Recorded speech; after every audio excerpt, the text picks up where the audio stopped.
Hi guys! Ayan guys, magluto tayo na yung munggo.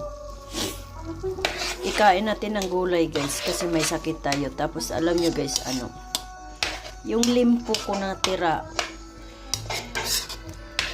nilagay ko dito ng munggo guys. Ayan. Kasi nga, sayang yung limpo. Kahit wala akong panglasa guys, ginawa ko po. Ang dami ko nang niluluto na dapat kainin. Nag-itlog ako, nagdaing ako. Diyos ko yung daing ko guys, hindi ko makain kasi nga walang lasa. Daing yung walang lasa. Pero ito, itikman natin. Sarap. Oh, ayun, nakalasa na pala ako kasi masarap na siya. Ayan. Ang limpo nating tira-tira, ginawa ng paraan kasi sayang itapon guys.